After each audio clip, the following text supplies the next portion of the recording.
یہ ان کے برعکس نظم میں ہے۔ ان میں سب سے اہم منو ہے، اس کے بعد یجن والکی، وشنو اور ناردا کی طرح غیر الہامی ہے، اس لیے ان کو سمرتی کہا جاتا ہے اور اسی نام سے یہ کتابیں زیادہ مشہور ہیں، اس لیے عام طور پر سمرتی کہا جاتا ہے۔ دھرم شاستر کی تصنیف غالباً پہلی صدی عیسوی میں ہوئی تھی۔ اب بات کرتے ہیں دھرم شاستر کی۔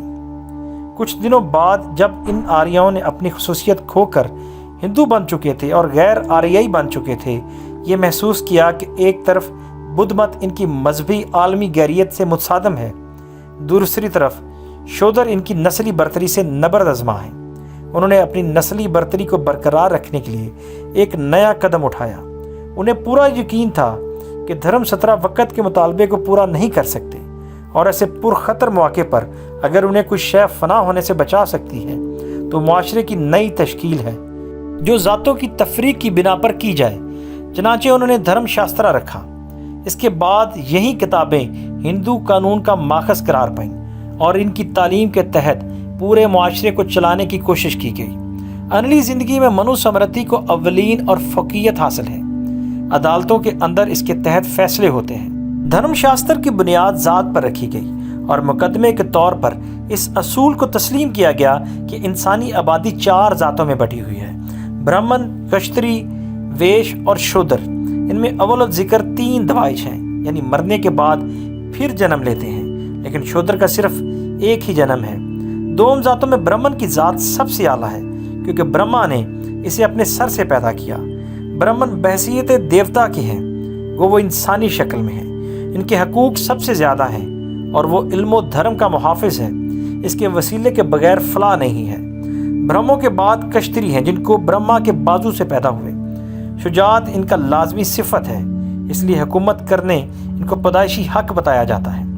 اس کے بعد ویش کی ذات ہے، برہما نے ران سے پیدا کیا اور تجارت و صنعت کے لیے انہیں منتخب کیا۔ شودر کا درجہ سب سے آخر ہے، انہیں 3 ذاتوں کی خدمت کرنے کے لیے پیدا کیا کیونکہ انہیں برہما نے پیر سے پیدا کیا۔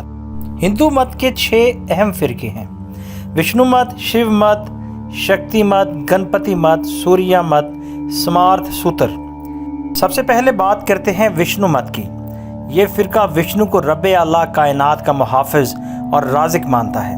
وشنو کو 4 بازوؤں کے ساتھ مقدس جوہرات کوست پہنے تخت پر بیٹھے دیکھا جاتا ہے۔ یہ ایک عقاب گروڈ پر سوار ہیں جس کو بھی انسانی شکل میں پیش کیا جاتا ہے۔ اس کی بیوی لکشمی ہے جو دولت کی دیوی ہے، جو مودبانہ اس کی خدمت میں رہتی ہے۔ لکشمی کی سواری مور ہے اور وشنو کے ماننے والے لکشمی، گروڈ، مور اور ہنومان کی پرستش کرتے ہیں۔ وشنو سمندر کی گہرائی میں 1000 سر والے سانپ شیش پر سوار رہتا ہے۔ جب کوئی کائنات کو تباہ و برباد کرنا چاہتا ہے تو یہ پھر جاگتا ہے۔ چنانچہ کائنات کو بچانے اور برائیوں سے بچانے کے لیے مختلف مواقع پر اس نے 9 بار جنم لیا۔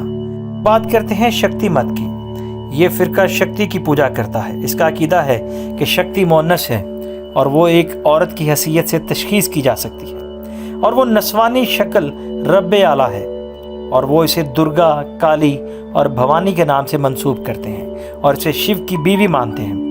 ان کے عقیدے کے مطابق شیو کی بیوی بننے سے کالی یا درگا کے قادر مطلق ہونے میں کوئی قباحت نہیں ہے۔ شکتی مذکورہ کی مختلف شکلوں میں کالی بہت مشہور ہے۔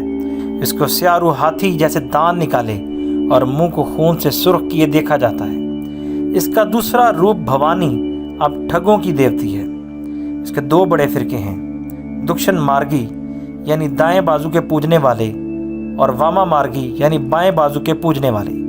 یہ ایک خفیہ فرقہ ہے جو ان کے نزدیک 5 میم نجات کا ذریعہ ہے، یعنی مادیہ شراب، متسیہ مچھلی، ماس گوشت، مدرا اناج، میتھن جنسی اتحاد۔ ان لوگوں میں ایک مذہبی رسم ہے جسے یہ چکر پوجا کہتے ہیں۔ اس پوجا میں اپنی بیوی کے علاوہ کسی دوسری عورت سے اختلاط کرنا کار ثواب سمجھا جاتا ہے، اور وہ عورت ہمیشہ کے لیے اس کی رومانی بیوی بن جاتی ہے۔ اس فرقے کی اہم کتاب تنتر ہے۔ یہ ہری ونش اور ماریا کنڈیا پر ان کی بھی اہمیت دی جاتی ہے۔ اب تیسرے فرقے کی بات کرتے ہیں، یہ ہے گنپتی مت۔ یہ فرقہ گنیش کو رب اعلیٰ مانتا ہے اور اس کو فہم و تدبر کا دیوتا سمجھاتا ہے۔ گنیش کو ہاتھی کے سر کے ساتھ دیکھا جاتا ہے۔ اب بات کرتے ہیں اگلے فرقے جو ہے سوریہ مت۔ یہ سورج کو دیوتا مانتا ہے اور طلوع آفتاب اور غروب آفتاب کے وقت اس کی پوجا کرتے ہیں۔ اب بات کرتے ہیں سمارتھ سوتر کی۔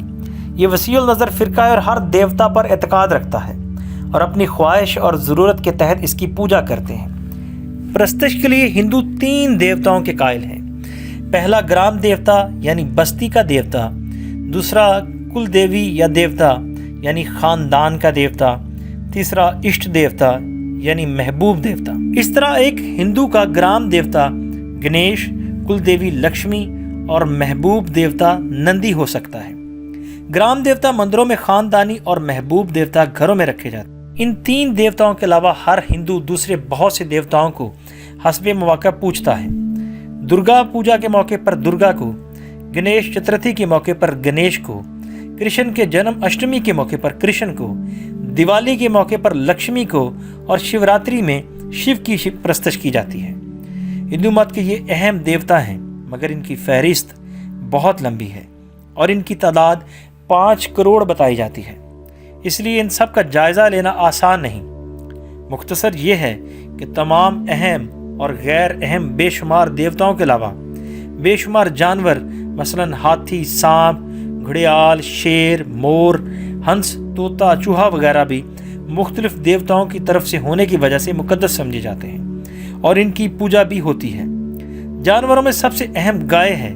اس کے علاوہ درختوں میں پیپل، انجیر، تلسی، ببول اور دریا میں گنگا کو خاص اہمیت حاصل ہے اور اسے مقدس سمجھا جاتا ہے۔ ہندو مت کا پہلا عقیدہ مخلوق پرستی ہے، جس کی تفصیل پہلے بتا چکا ہوں۔ اس کے علاوہ کرم و تناسخ کا عقیدہ ہے، جنہیں بہت اہمیت حاصل ہے۔ کرم کے عقیدے کے مطابق ہر عمل چھوٹا یا بڑا، اچھا برا انسانی روح پر اثر انداز ہوتا ہے اور انسان اپنے عمل یعنی کرم کے لحاظ سے سزا اور جزا کا عمل مستحق ہوتا ہے، یعنی کرم کے مطابق اچھا یا برا جنم لیتا ہے۔ ان کا دوسرا عقیدہ تناسخ یعنی آواگون کے متعلق ہے، جو ویدی عہد میں کچھ مبہم تھا۔ پھر بھگوت گیتا میں کرشن نے متعدد جنم لے کر اس کی تعلیم کے متعلق مواد فراہم کیا کہ یہاں تک ہندو عہد میں پوری طرح مستحکم ہو گیا۔ اس عقیدے کے مطابق انسان کو صرف ایک زندگی نہیں ملتی، چنانچہ وہ مرنے کے بعد پھر جنم لیتا ہے اور یہ سلسلہ چلتا رہتا ہے، اور ہر موت کے بعد اس کا اعمال نامہ یعنی موت کے دیوتا کے سامنے پیش ہوتا ہے اور اسے جانچتا اور روح کو صفائی پیش کرنے کا حکم دیتا ہے، اور پھر روح کو اس کے اعمال کے مطابق نرک میں کچھ دنوں کے لیے بھیج دیا جاتا ہے۔ جب یہ میعاد ختم ہو جاتی ہے تو اسے دوبارہ جنم لینے کے لیے بھیج دیا جاتا ہے، اور یہ چکر اس وقت تک چلتا رہتا ہے جب تک انسان اچھے اور معقول اعمال کا ذخیرہ کر لیتا ہے تو اس کی مکتی نہیں ہو جاتی۔ مگر مکتی یعنی نجات کیا ہے معلوم نہیں۔ ہندو رسوم میں یجن یعنی یگیا یعنی قربانی کو بہت اہمیت حاصل ہے۔ یہ آریاؤں کی رسم تھی جو ہندو عہد تک جاری رہی۔ مختلف راجاؤں کے عہد میں گھوڑے کی قربانی کا تذکرہ ملتا ہے۔ اوائل میں آدمی کی قربانی بھی رائج تھی۔ جانور کی قربانی کو اہمیت حاصل ہے۔ آج بھی کالی کو سینکڑوں بھینسیں چڑھائی جاتی ہیں اور ہون ہردیگیا ضروری سمجھا جاتا ہے۔ ستی بھی مذہبی رسم تھی، ہندو عہد میں رائج رہی، اور اس کے علاوہ روزانہ غسل کرنا، صبح و شام سورج کی پوجا کرنا، مقدس مقامات کی زیارت کرنا اور دیوتاؤں کے سامنے ناچنا گانا اہم مذہبی رسومات ہیں۔ انشاءاللہ میں اپنی اگلی ویڈیو میں ہندو مذہب کے دیوتاؤں کے متعلق ایک تفصیلی ویڈیو بناؤں گا۔